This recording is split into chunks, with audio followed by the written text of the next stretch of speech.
Am I interrupting? No. Nothing. Just casual conversation. Well, can I ask you a couple of questions? Yeah. So, you talk about formal practice. Yeah. And sometimes I'm confused about what is just practice and formal practice. When you say formal practice, you're talking about going to one-pointedness. Is that correct? No. Formal practice is sitting, Right. quiet, not doing anything else. Yeah. Closing your eyes and stay with the Buddha. And whenever the mind goes out, returning back to the Buddha or to the breath. Oh, okay. Yeah. Or with walking meditation, not looking left and not looking right, looking 1 meter ahead of you, and that every time you turn around, you say, this one path I will be with the breath or with the Buddha. That is formal practice. Okay. Yeah. Has nothing to do with one-pointedness. It hopefully leads to one-pointedness, or it leads to samadhi. So, maybe I misunderstood. Like when you asked Nan about bhavana, she said something about watching the mind. Yeah, that is wrong. That is not. That's not practice. Why do you say that is wrong? Because if you watch the mind, nothing changes. But doesn't that make you aware of, like, to me, let me clarify what mind is. Yeah. My understanding of mind is feeling, vedana, sanya, sankhara, vijnana. Yeah. That is mind, right? And rupa, Okay, but what I understand is nama rupa and nama kanda and rupa kanda. Yeah. Rupa kanda is the body and bodily feeling, and nama kanda is mental feeling and the other ones. Yeah. So, about watching the mind, watching the feeling, watching the sanya, the association, the thought proliferation, the wandering of the mind. Yes. That's, you don't consider that part of. No. Because once not its formal practice. It's not formal practice, and there's a reason why it is not formal practice. Oh, right. Because you can watch all the 5 khandas, or the nama khandas, arise and cease, arise and cease, arise and cease, and nothing will change. To the rest of your life, nothing will change. I mean, what we do is, first we get the mind completely still on one point.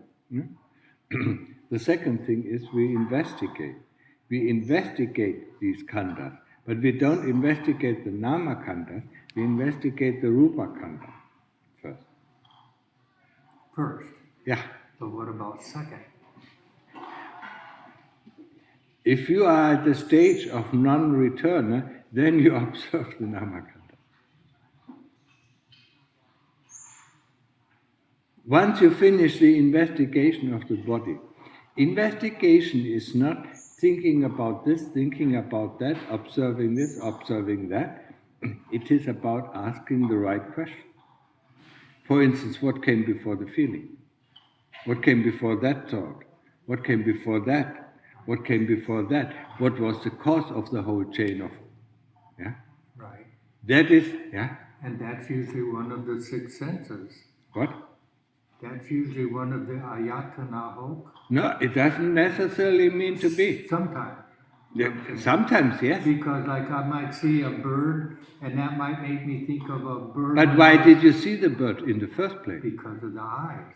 No. That's what you think. Okay, so you tell me why. That is what you have to investigate. Why did you look up? And then when you looked up, why did you see the bird? Out of all the other things, the leaves, the trees, the branches, why did you pick out the bird? Yeah. Is that what you're saying? But why did you look in the first place, look up? Well, because his body has eyes. Yeah. And eyes are connected to the... Yes, that is the problem. That's how we perceive the world. But what is there, we don't see. What is behind these things? Yeah? When you look at all these things, you're deluded. Yeah, you live in a sort of delusion. Yeah, you think this is a bird, and you label it as a bird, so you manifest it as a bird. Yeah, but what is a bird? You don't know. It's none of my business, though. That's exactly why we do it. We want to detach from this world. Right. Yeah? Right. And so if you see yourself seeing the bird, Yeah. thinking about the bird, Yeah? You don't detach. then that's arising. Yeah? But for me, Yeah? then as soon as I am aware that I am seeing that and that is arising, Yeah? then it tends to just go away. Then I stop thinking about that. Yeah? And I go back into Yeah. what I call nothingness or stillness. Yeah? And just kind of like being aware of being aware. Does that make sense? Not really, because you still, there is some interest. Yeah? That makes you look up.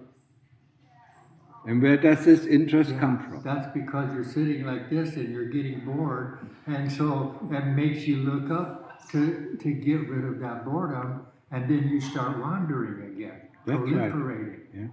Yeah.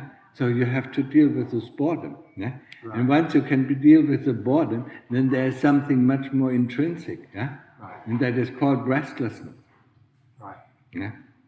And this restlessness, that creates all our things that we get involved with the world. And if we just watch the mind, nothing will change. But if we start to investigate, and see what causes this actually, then these things stop. Exactly. Yeah. Exactly. Okay. But you don't, that's why I'm saying watching the mind doesn't bring any result. Asking the questions, Why am I aware of this object? Or Not why. Why is not the question, because why leads always to thinking.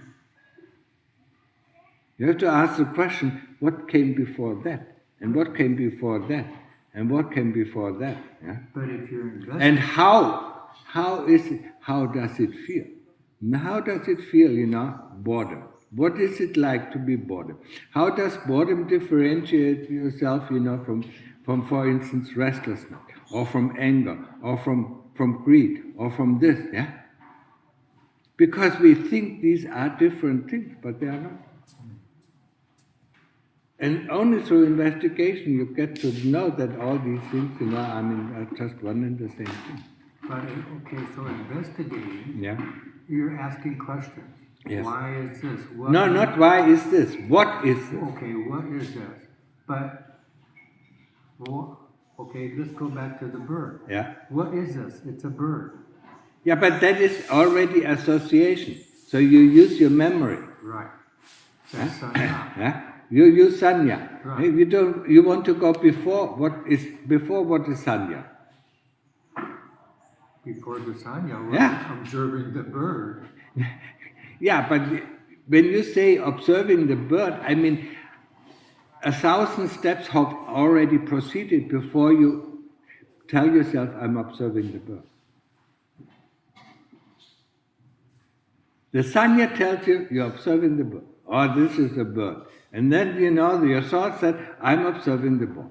Yeah? And this is so difficult, yeah? It's so difficult if you don't have enough sati, you don't see, this intermingling, yeah? That intermingling between thoughts and sanya, Right. yeah? Or memory association, that creates a whole delusion that we live in. Right. Yeah? Right. So that's why we first do the body, yeah?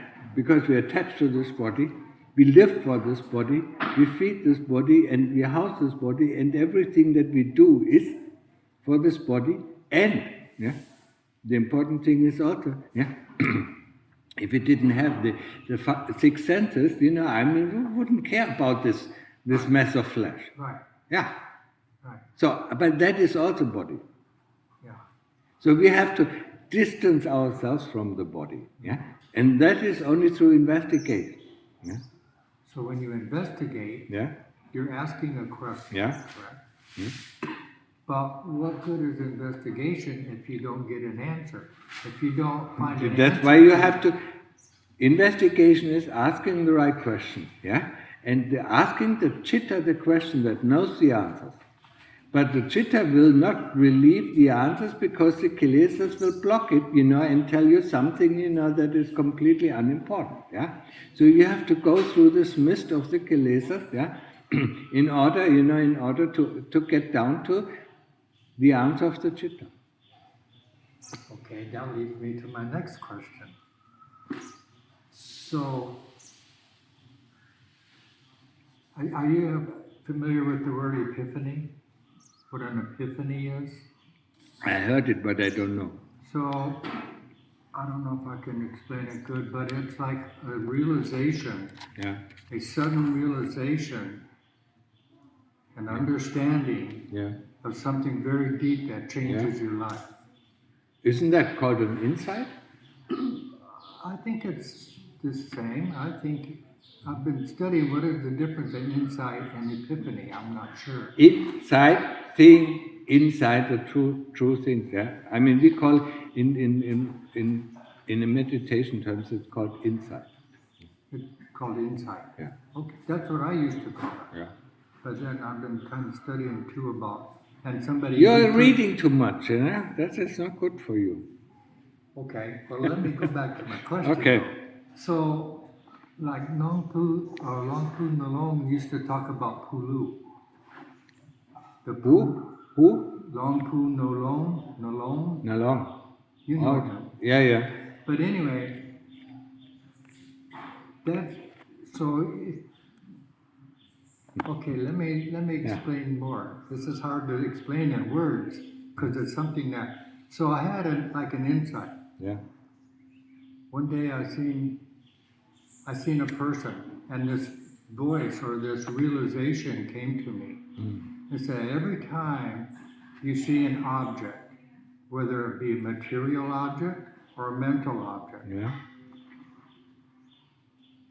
and you make a judgment or an opinion or a view of that object, Yeah. that is the beginning of the ego or of the self. Not yet. And, No, but there's something coming before that. there's something coming before what? Before you, yeah. Before what you just said, I can't recall. What did you say? I mean, the moment you have an objection, opinion, view on it, no. That certainly creates the ego. But before that comes something else. The classification that comes from your ego. Right. I mean, the classification. This is a birth. This is not yet an opinion. An opinion is formed through thoughts and the classification or the association. So you see this object. And if you see it as it is, without being classified, there is no feeling coming up. Right. And once a feeling comes up, then likes and dislikes come up. Then you have a view, a judgment, or an opinion of that object. Yeah. So if you just stay without classification, then everything is right. Right, exactly. Yeah. And that's what I realized at that time. No. What you said is not what you realized. What was it then? Yeah, I mean, it is, but it doesn't go deep enough. Well, everything's a step. But But I felt that it was like a step in the right direction. Yes, because ever since then, it changed my life. Yeah, yes. It really did, because, that happens to me a lot now. When I see something and it's like, well, so what? That's just something. It's just nothing to have an opinion about, nothing to have a view about. Yes, but you still have thoughts about it. And that is where it goes wrong. Well, and as soon as, the moment you make a view, you make the view on, that is nothing. That is a view. just seeing clearly without any, any thought, any mental object coming up, then you just see it. Yeah, Right. that is the correct thing. That's what I'm trying to get at. Now, but that's not what you explained. I know, and it's hard, like I say, for me to explain in words, but I'm trying the best I can. But anyway, that was an insight. Yeah. Yeah, the insight is correct, but it's not yet deep enough. Investigate more. Yeah, and you have first of all, you have to investigate the body. Yeah, people in the West don't like to investigate the body because it is loathsome. Yeah. It brings up a lot of anger. Right. Yeah, and that's what we have to. We have to deal first with greed and hatred. Yeah, with anger, and lust. Before we can deal with these mental problems. Because if you understand, what I'm normally saying is avijja. Yeah? Avijja is the mastermind. Yeah, has three armies. Yeah, greed, hatred, and behind greed and hatred is the delusion that pushes greed and hatred in the forefront. So that is what you mostly see: greed and hatred. Yeah, you don't see delusion unless you got rid of greed and hate. Then you see delusion.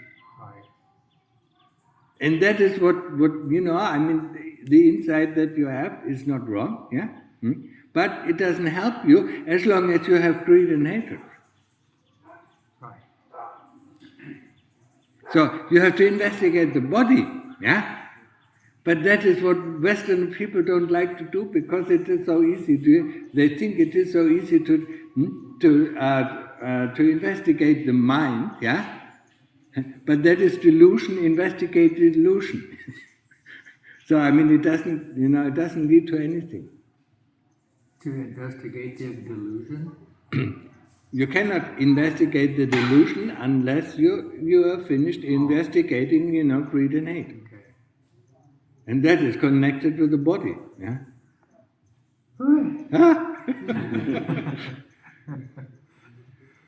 Thank you for taking time and talking to me. Yeah, you're welcome. I always like his questions, yeah. Can I ask something? Mm-hmm. So when we do the body investigation, for example, if we have a pain somewhere in the body, and we start to investigate that, is that body investigation, or that's Vedana investigation, or that's called pain investigation. If you have pain, it's called pain investigation. Yeah? Then, it's also important for you. What is pain? Not why is pain. What is pain? How does it feel like? Breathe it in, feel it, really feel it, yeah? Yeah? And then look at it, where is it exactly located, yeah? Is it in the skin? Is it in the bones? Is it in the tendons? Is it in the flesh, yeah? You were born, with flesh and bones and everything, but there was no pain, yeah? And when you get up from your sitting meditation, there's no pain. So where actually is this pain? That's what you want to find out, yeah? First of all, if you have to accept it, and then you ask, where is this pain? Yeah? And if you come close to the answer, the pain moves from one point to the next point. And then you go to the next point, and do the same thing, investigate the point there, yeah? With pain investigation, you actually have to go to the object of pain, yeah? And then, if you are good enough, you can follow up the pain until it shows you where it actually comes from, yeah? So where does it actually come from? You want the shortcut. No, I'm trying to take a shortcut. You won't find it, and you won't get, unless the chitta sees where the pain is coming from. Yeah? If you know where the pain is coming from, if you know all these things, it doesn't. It's coming from the rupa. No, And it's coming from the nama. No, you will have to see. Yeah, you have to see for yourself, and then you can deal with pain. It's the same thing, when we deal with cold. Yeah, what is cold? To see, to investigate what is cold or what is heat. Yeah. But I found out that when after a while, when we take out the label, the qualification Yeah. of the pain, remain kind of sensation, and then can be sometimes like radiating, heavy. Yeah. But strangely, it doesn't associate with the name pain, but with No, it's okay. sensation. Yeah. And a kind of dissociation between ourself, I would say, and the pain, and seeing it like different objects. Is that Different object? like No. like part of the leg, but like maybe or somewhere, but like the leg is not belong to us. You know, I'm not telling you. Yeah, no. That is trying to you know to go around, you know, yeah, in circles. Yeah. No, you stick to the point. Yeah. No matter if you say it's pain, you know, but it's something that you dislike. Yeah. So you have to accept the feeling, you know. Then you have to ask where this feeling is coming from. You don't have to say pain, you know. You can say feeling. Yeah. But that's not. Don't say, you know. I mean, it's a leg, you know, because this pain can move to the back. Yeah. Huh? Okay. Huh? Or it can move anywhere, you know. Some people have, you know, have something, you know, it's moving to the head, you know, or moving to the arm, or moving to the shoulders, you know. I mean, it doesn't really matter where the pain is, yeah. You have to follow the pain until you know exactly where it is coming from, yeah. And it is the chitta that knows, yeah. That is the puru, yeah. Okay. Yeah. Yeah? The puru, yeah. That one that knows, yeah. And there's the one that knows, yeah, that sees, you know, thoughts arising, Vedana arising, Sanya arising, even Vijnana arising, so consciousness arising. That is the Puru, yeah.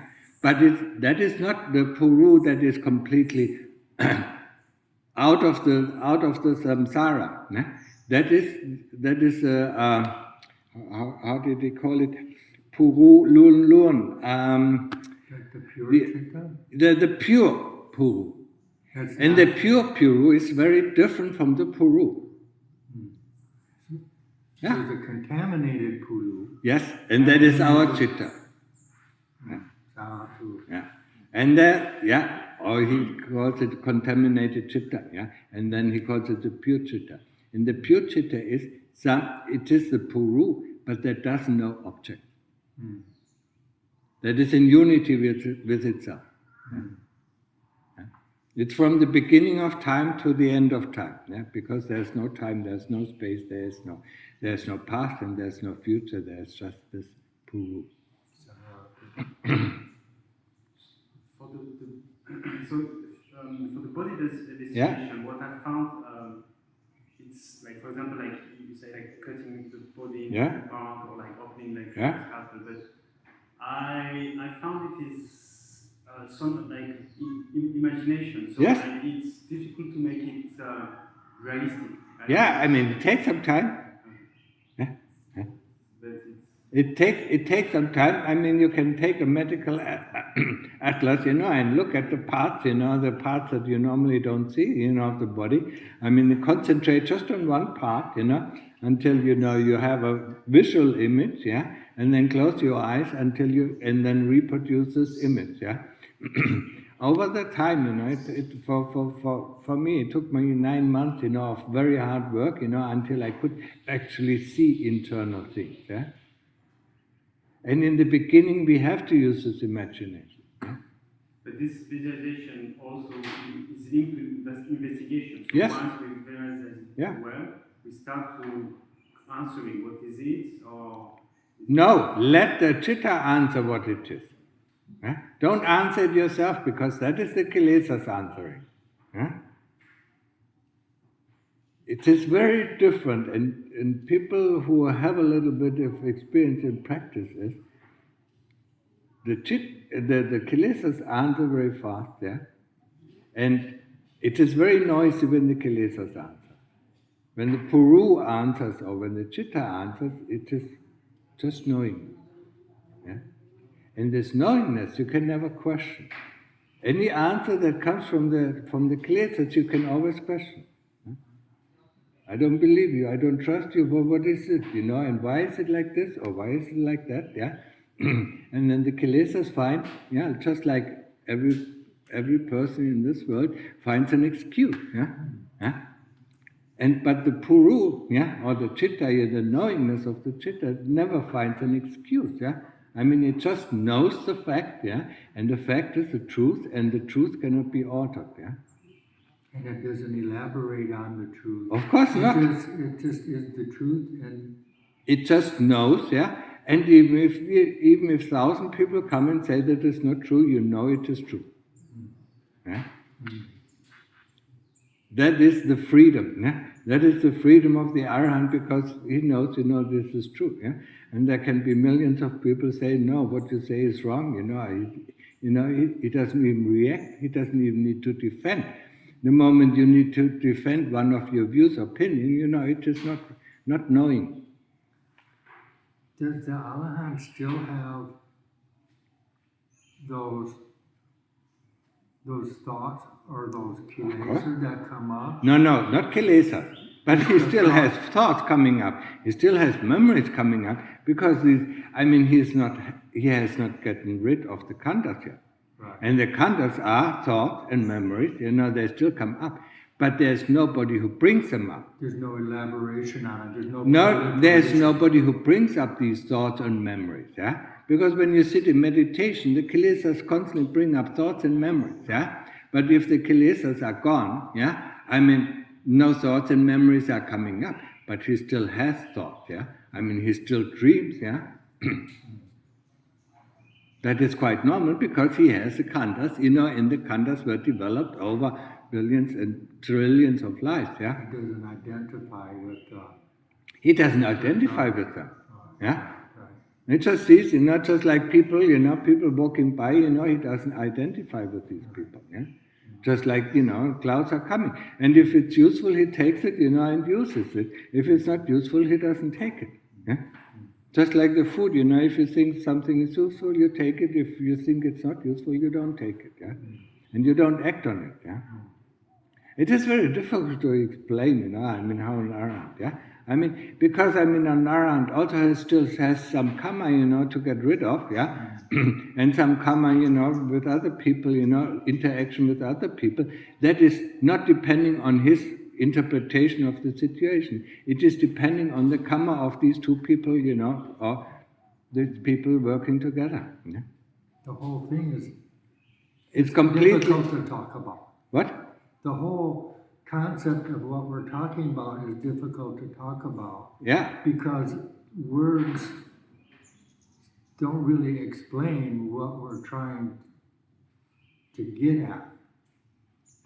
And especially if you don't know what you're talking about. If you know what you're talking about, it is not too difficult to talk about. Still, I gotta grasp that concept. And the moment you grasp that concept, you are deluded. I gotta read it. Because an Arahant doesn't have concepts. Right.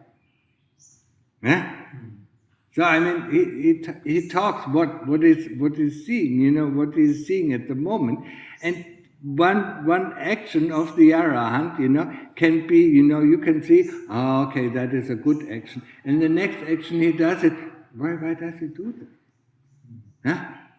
Because he is not bound by concept, by views and opinions of other people. He's bound by the karma, the relation, between these objects, or these persons.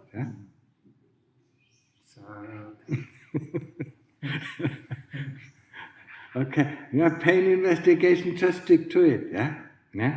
Don't mentalize it. That's not my. That is not my leg. No, you have to understand. You have to take it out. And see the parts of the body. Until there is a separation of the chitta from the body part. And then put one body part back. And then suddenly this I arises. This self arises. And then you take it back out. Until the chitta understands. Not you. You understand it instantly. But that is not right understanding. The understanding that comes from the chitta who understands, and that it really is a cut, you feel the cut, you feel somebody has cut through something. And then it is right. sometimes can feel that kind of I don't know how to explain it, like the body is very still, doesn't move, or maybe, and then after it's kind of mental feeling that you can move like something, like a magnet body or something like that. Have the sensation, like a dissociation between the body and then which is still and almost no sensation, and the sensation which is moving like a body or something. I mean, you can feel all these things, and I mean, you can feel all the sensations that are constantly, I mean, there's constant sensations in the body. I mean, you feel it is there's an energy running through the body, I mean, that keeps this body, alive, You can feel that, but it doesn't, I mean, the dissociation doesn't come with it, This entanglement doesn't come with it. You can say it, but you're still attached to it, because, I mean, you don't see it all the time, when you open your eyes, you see the food, I like this food, I don't like this food, I like this, I like this woman or don't like this woman, or, I don't like the situation, I like the situation, and then, I mean, it has not cut off, your identification with the body, Okay, so good enough.